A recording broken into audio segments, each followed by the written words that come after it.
Therefore, good morning, everyone. You know, I was excited when I was told to chair this session because it's a session whereby we are here to celebrate the achievements from our colleagues from all over Africa. So this session for me, it was really an exciting session. It's a session where we are going to celebrate the achievements of people who are in the production of evidence. We are going to celebrate the achievements of people who are like evidence mediators or evidence bloggers or evidence translators. And we also want to celebrate the achievements of those who've been using evidence. But I will not waste much of your time. We need to know who are these people. We need to have a clear introduction of these achievers. We are here, our Ds, we are here to celebrate your achievements. But before we go into what you have done, so that everybody should clearly see that, we want to have an introduction, and this introduction will be in a form of a video, so that we all know who these people are in front of you.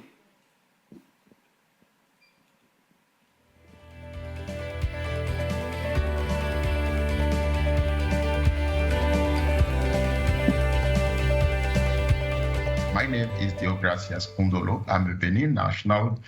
And for the past 12 years, my commitment is essentially to promote the production, the accessibility, and the use of evidence to inform public policies, to inform decision-making in the field of development. As such, I've been working with the International Initiative for Impact Evaluation, EIDM, as a senior evaluation specialist and currently coordinating a regional program of impact evaluation capacity building in West Africa. But you know, beyond working with 3IE, I also support teaching in many countries, many universities, but mainly at the University of Abomey-Calavi in Benin. I teach subjects related to public policy analysis, impact evaluation methods, and also subjects related to policy design. And knowing that the University of Abomey-Calavi is one of the leading organizations that train people in West Africa, recently I started also supporting the African School of Economics in teaching, in training new capacities in this same field of policy, evidence, analysis, methods. Over the years, I have trained a few who actually requested having an institutional contest where they can come for training and they can also contribute to the work that we are doing. That effort has been encouraged over the years, and back in 2021, as a result of COVID, I got a triggered movement to set up the African Institute for Monitoring and Impact Evaluation called Le Baromètre. Since then, as the leader of Le Baromètre, I put together a team that is helping to develop digital solutions in the field of M&E. That essentially is about me and my commitment to improve decision-making with evidence-informed activities is what I think would definitely contribute more to help Africa, do better as a continent. Thank you. My name once again is Josephine Watera, and I work in the Parliament of Uganda. I've had a lot in my journey in terms of this evidence space. I've previously served on the board of International Development Evaluation Association, and as a board member, I had this responsibility and role to try and build systems that can support evidence use across, especially sub-Saharan Africa. And I'm glad that I've been part of this with the Parliament of Malawi, with Parliament of Zambia, Parliament of South Africa. And I'm also glad that I've participated in the early processes of developing of evidence systems also for parliaments. We actually have now a running project called the Parliamentary Oversight and Tracking System. Within the Parliament of Uganda, I'm Assistant Director in charge of research.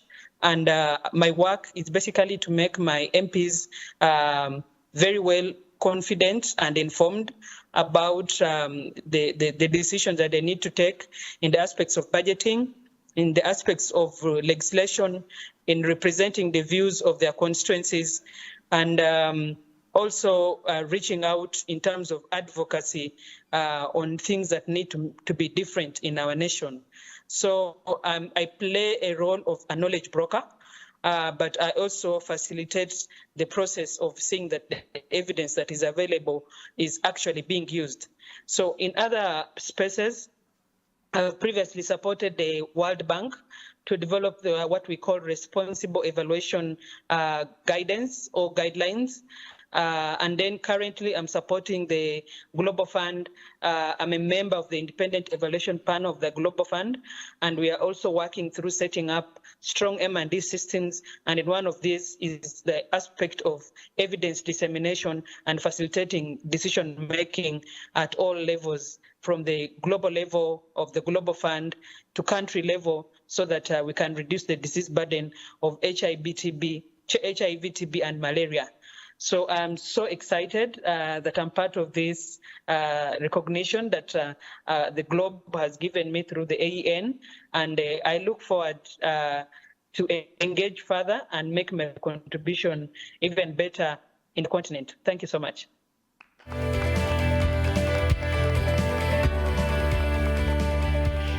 So I'm Justina Onoma. I'm from Ghana. I am a senior research scientist with the Science and Technology Policy Research Institute. It is one of the 13 research institutes under the Council for Scientific and Industrial Research, CSIR Ghana. So we are actually mandated to carry out policy-related research that are in the area of science and technology. So one of our key activities that we do is engagement with policymakers at the highest level.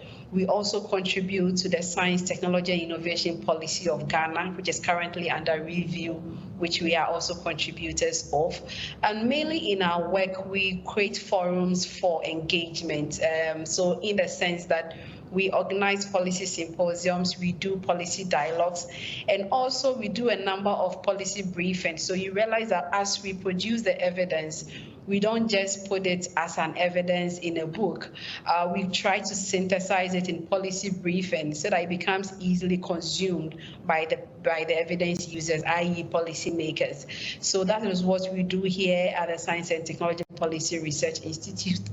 So we've even contributed in developing some new policies here in Ghana, which has been approved by Parliament, and we are very happy about, particularly the aflatoxin policy that one of our colleagues led, which is a plus for us, because as evidence producers, what we excite about is for us to see that our work is being uptaken by policymakers or any other end user.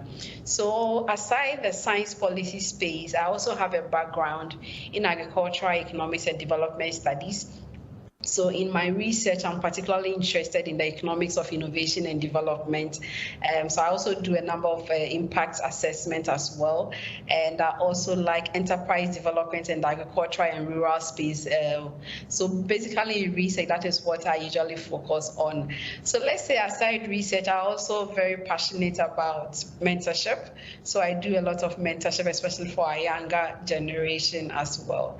Coming into the IELA Awards and and the evidence space, for me, this is an opportunity for me to build extra capacity in this space, because as long as I find myself within, especially with the institute that I work with, I'm mandated to do this. I'm mandated to carry out evidence such that policymakers will be able to use it to influence policymaking processes. So I'm hoping to build more capacities, and I'm also hoping to collaborate with all of you, because it is actually through collaboration that together we can actually forge the evidence-based policymaking action here in Africa.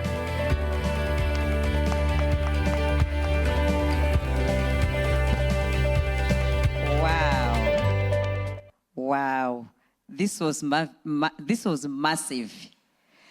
Now, we've listened to your excellent biography, your excellent introduction.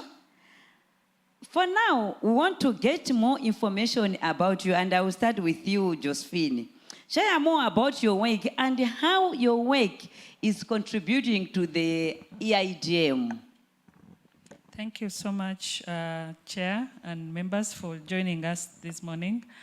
I work in the space of politicians, and so my space is that determines the end use of the evidence in terms of policy change and influencing advocacy and use in budgeting and legislation. So my work is to facilitate committees and members of parliament to have access to research information, and because we are an independent body in terms of our functionality, we are not subscribed to any specific party. So we are impartial and also multidisciplinary in our setup. So we are available when members of parliament need us on request, but there are times when we track the business that is on the floor of the House, and we are also able to support it through a proactive approach on what needs to be available for members so that they can be able to debate better. So in summary, that's what I do. Thank you. Thank you very much. Coming to you, Deo, tell us more about your work and how this work is contributing to EIDM in the whole continent, actually not just your country, but the whole continent. Thank you very much, and thanks everyone. Really appreciate this moment. And it's a moment that gives me the opportunity to talk about the work that I do, but I would say the work that 3IE does to start with. I believe in that work, which is essentially to contribute to train capacities on the continent. As the head of the West African Capacity Building and Impact Evaluation Program, covering 8 Francophone countries, my work consists essentially on developing approaches that can help improve the technical capacities of different stakeholders in understanding evidence, in producing evidence, and in using evidence. But beyond that, one other aspect of my work that I like very much is the research part, because before you teach, you need to know what you want to teach, right? And my work allows me to do research, impact evaluation research, and for you to do impact evaluation research, one needs funding. And that's, in order to get that done, I've learned along the years and to build capacities of a field on how do you go out there to raise resources, to raise money for evidence-informed decision-making activities. That's how I eventually got to learn how to engage with Hewlett, how to engage with the Gates, how to engage with FEED in France. And while these are applied primarily to West Africa, over the years, we happen to be known and been invited by colleagues in Cameroon, colleagues in South Africa, colleagues in Zim, in Gabon, and in Nigeria. So my work becomes quite useful to others on the continent in general, which is very appreciated and helps also to realize how much we should remain humble in this field, because there's so much to learn about, no matter how senior you are already. And over the past few years, the Francophone Evaluation Network that covers beyond the continent, now is we're talking about the global Francophone, identified me as a key person that they can also rely on, which is very appreciated. So being here today in Uganda is a way for me to hear an important voice about capacity building. It's like a center of so many other capacities that you yourself need to have first before being able to be put forward. Thanks to AEN, thanks for giving us this chance to do better. Thank you. Thank you very much. Now coming to our evidence producer, Dr. Justina, tell us more about your work and how this is contributing to the EIDM in the continent as a whole. Thank you very much. And I would like to pick from Dale to say thank you all for voting us to win these categories. I think it was very competitive. And I always say that though nobody goes into election to lose, but honestly, we didn't know how we were going to win because there was no platform to campaign or anything. But I'm sure you saw our profiles and then you got interested in the work we do. So we want to say thank you so much for the confidence in us. This is a very great opportunity for us as well. So we are humbled and we are grateful. So coming back to the work I do back at the CSIR, and this is to lay a disclaimer that CSIR Ghana is not a branch of CSIR South Africa. I've had this comment over and over again. It's also independent CSIR, just like CSIR India. So we are the Science and Technology Policy Research Institute under the CSIR, under the bigger CSIR. We are one of, CSIR actually has like 13 research institutes under the council in Ghana. So our institute is actually mandated to produce knowledge-based research that contributes to policy formulations. That is our key mandate, and that is what we're supposed to do. So we are more of the voice of the other CSIR institutes, which are more technical, like we have the food research, soil research, crops research.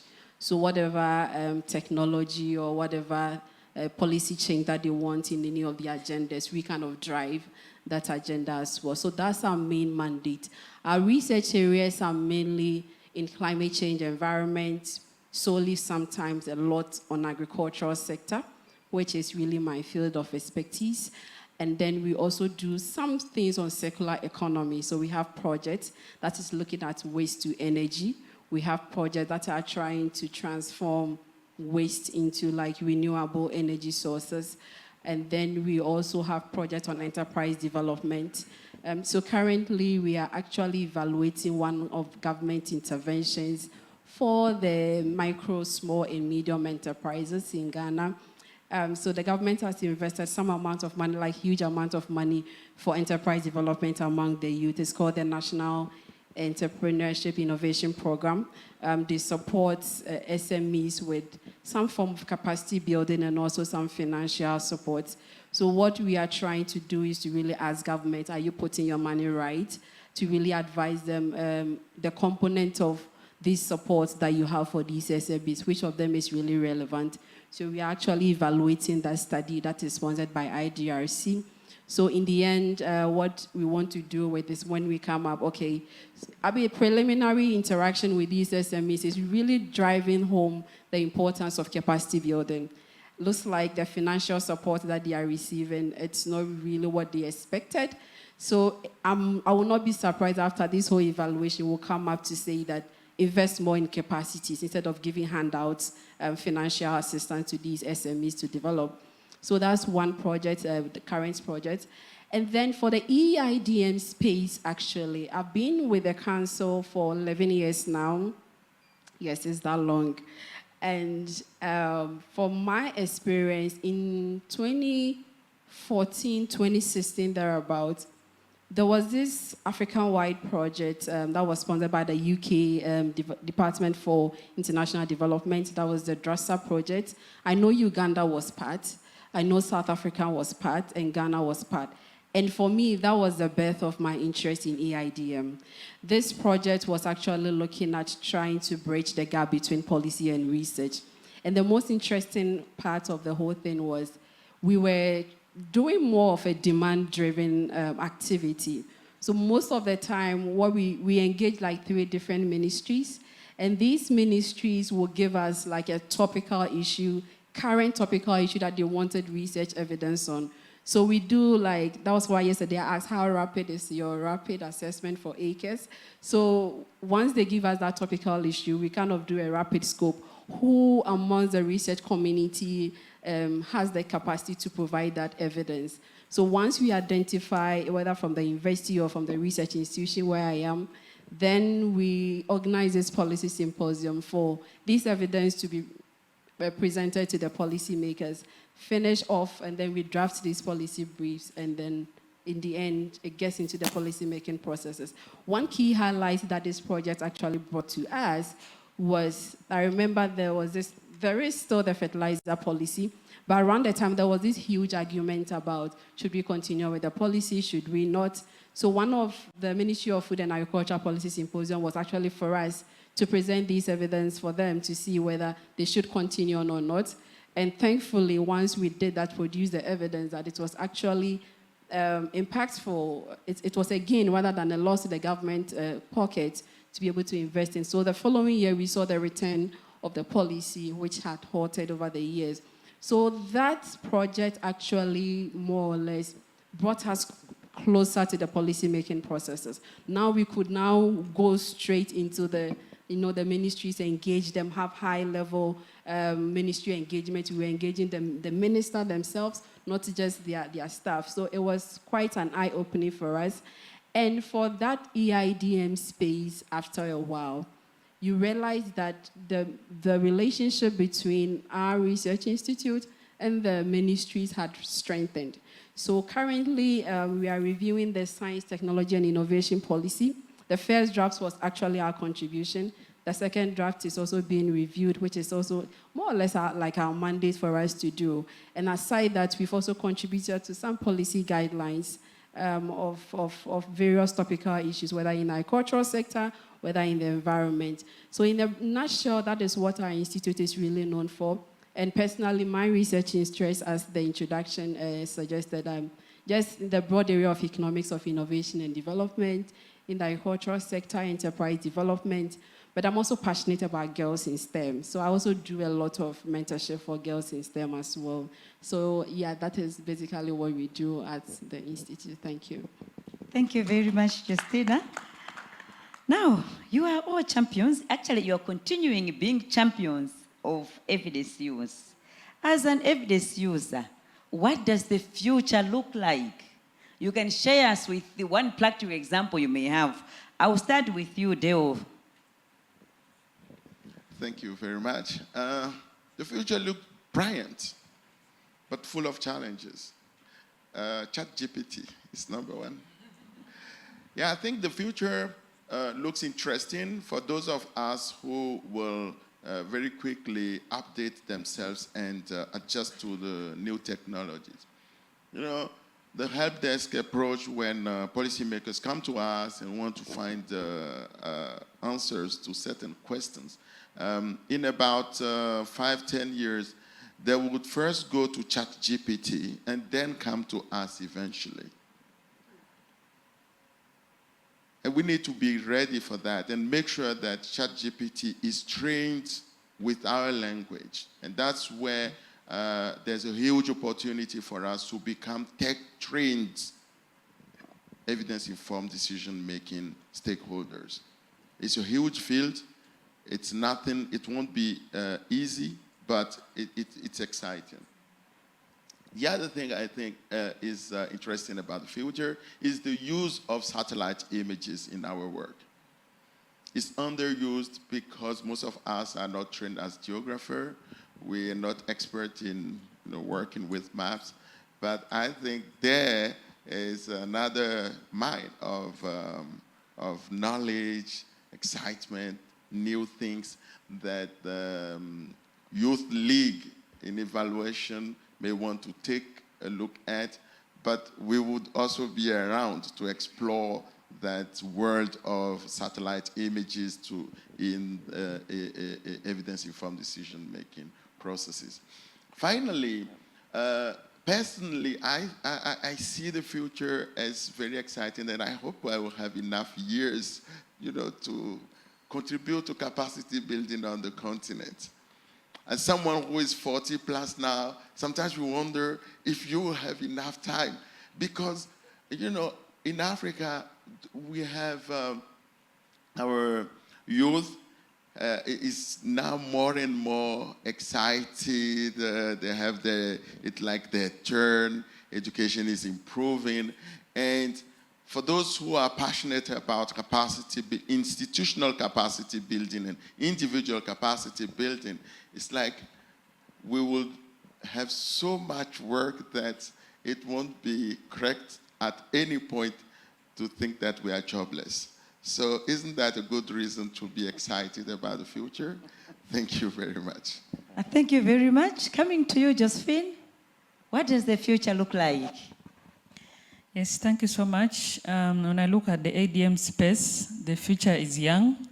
There's need to invest more and build more interests among the young people, the young and emerging evaluators, and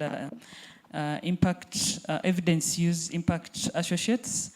The world is highly technological. The future is very networked and linked. We cannot survive as islands. It's time to hold our hands together to move forward. But the future is also very speedy. That information is needed yesterday. And so if you delay with what you have on your table today, thinking 1,000 times, should I give it out, should I not? People are getting options, and some of these options are really not evidence-based. There's a lot on social media, there's a lot that people just put it out there. And it is us to now run after this timeliness and ensure that we can fill in this gap before even the need arises. The future is also very protective. We see a lot of countries having legislation on privacy and data protection. And so even when we want to reach out to do much more, we need to be cautious that the space that we're operating in is not just it's not just open. We still need to protect ourselves as evaluators and as the evidence users. Lastly, the future looks very south. There's a shift that is moving away from the north, and people are realizing the potential that is hidden in the south part of the world. And you've had all this discussion on decolonization. So the future is looking very south, according to me. Thank you. Thank you very much. Now, finally, with you, Justina.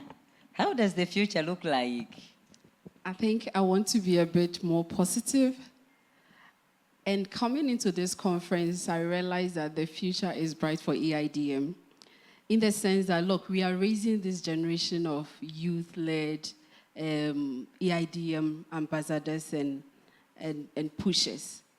So I actually fear for the future politicians whose manifestos and policy actions will not be based on evidence. I see a future where probably before a political party would want to come up with a manifesto, they need that, because the future is going to be like, okay, what is supporting your manifesto? What is supporting this policy action? And this is only going to be possible when we begin the decolonization and trying to localize, trying to build our internal capacities. Yesterday, during our little breakout session, we were just trying to see how institutions who are mandated to do this EIDM are a bit more drifting towards searching for grants for research to survive, but not really searching for grants to fulfill their mandate as research institutions. And that is what I even feel that my institute, we are also drifting towards. So we are not really looking at, like, we are searching for grant, but our focus is not really searching for grant in EIDM. We are just searching for grants within our capacities as researchers and what we can be able to do. So I see the future bright in terms of when we begin to build these internal capacities. Yesterday, whilst I shared the story of our institute and how I feel that our mandate is a bit drifting, AFIDEP offered to more or less have interaction with us to build capacities, right? So I feel that what AEN is doing and what all the evidence kind of platforms and evidence groups are doing, in the near future, we are going to have generations who are also into the policy-making processes. Because during the first day, what I gathered was that, look, you need people who understand the science to be able to push for EIDM. So we are raising these youth leagues and then this generation. And then I also want to foresee that we raise this generation in such a way that they go into that decision-making process. Because when you belong there, it's easier for this EIDM to be pushed. I remember very well that during our interactions with the ministries that we chalk a lot of success were ministries where the ministers were already scientists and before they became politicians. So they more or less understand the science and they understand the importance of evidence.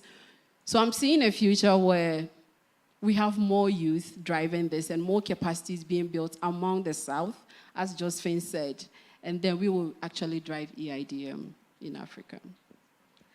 Thank you very much. Now, you are all working with people maybe at the middle level or maybe at the higher level. Now, how do you appeal to the community for them to support EIDM work so that they are able to transform the agenda? I will start with you, Justina.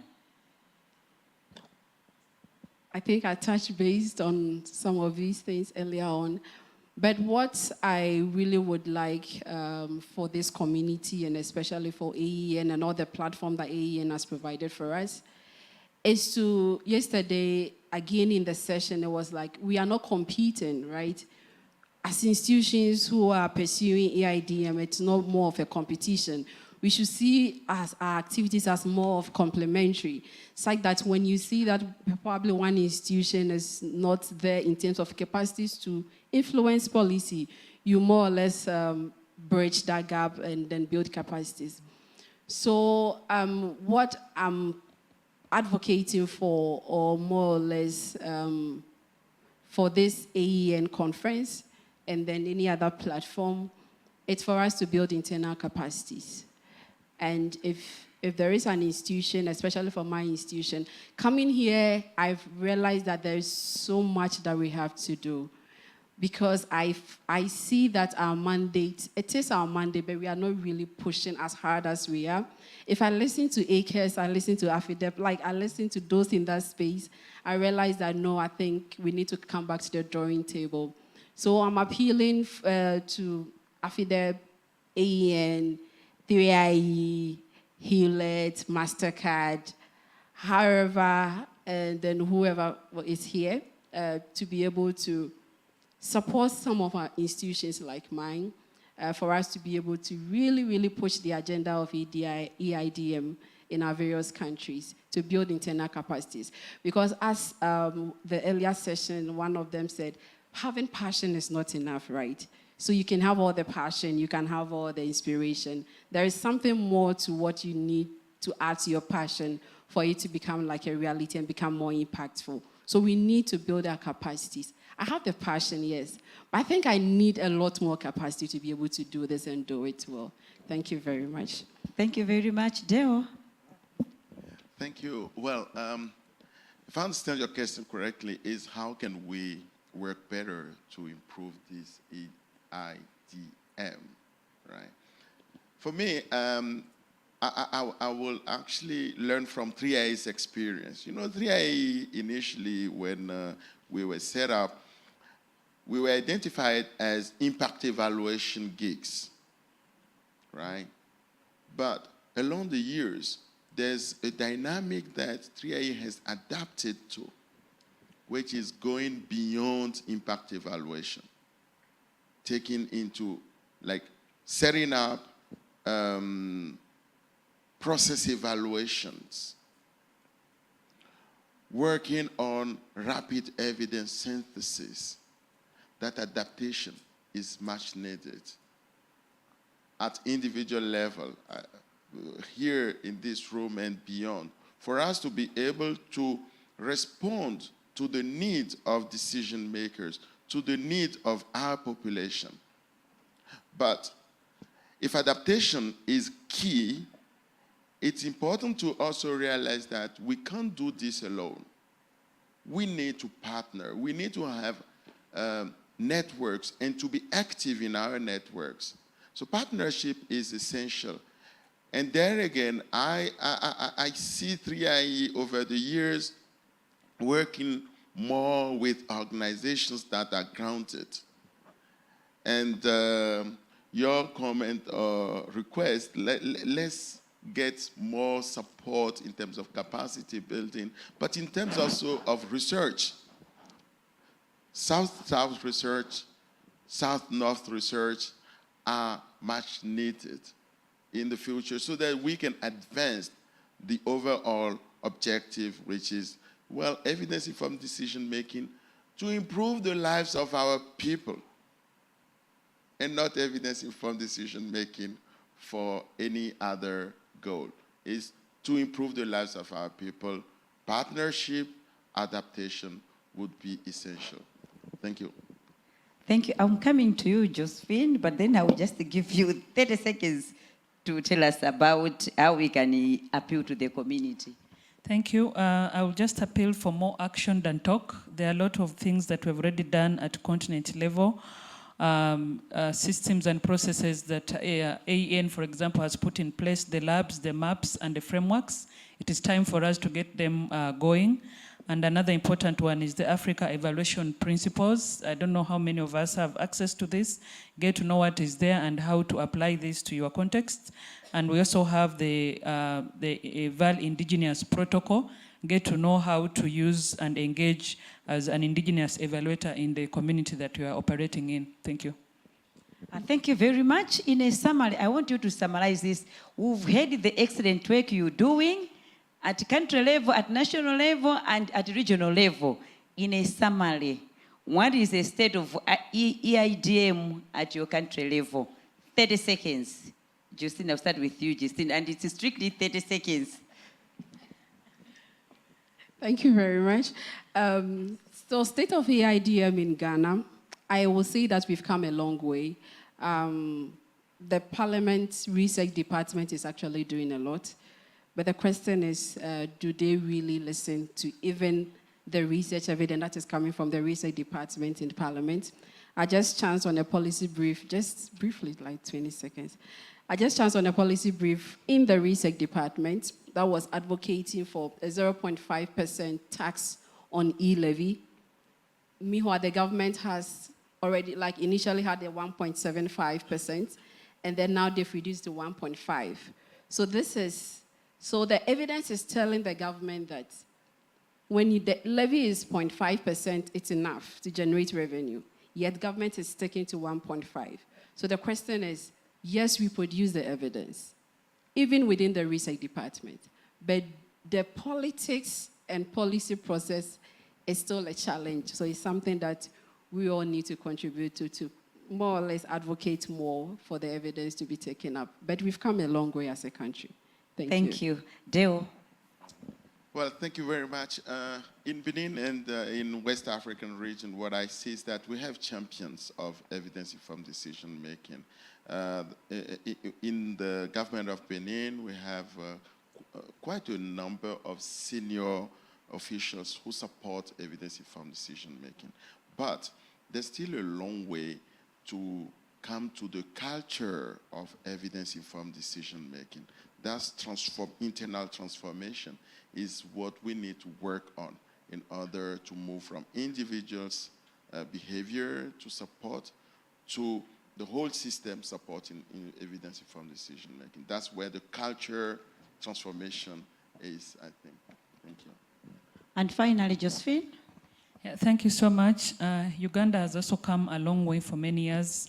We have the national M&D policy, we have the Office of the Prime Minister as our coordinating agency, and then there's goodwill at the political side, both from the executive and from the parliament, and the technical units being equipped at different levels. We have the service college under the Ministry of Public Service that equips officials in M&E and evidence space.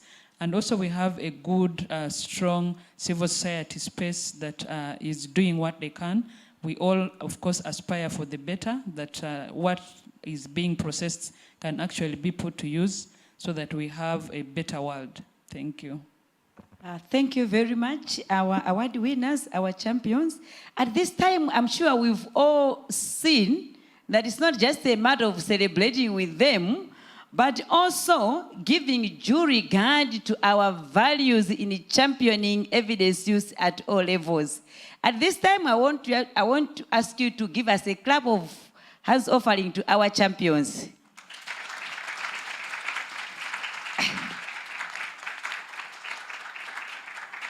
Actually, when we are going to go into the next session, we actually know the kind of work our champions are doing at their country level and the state of evidence use at their country level. We can't work in isolation. We need to work with the communities. We need to be at the center of politics if we are to champion evidence use. At this time, we've come to the end of our session. Thank you very much.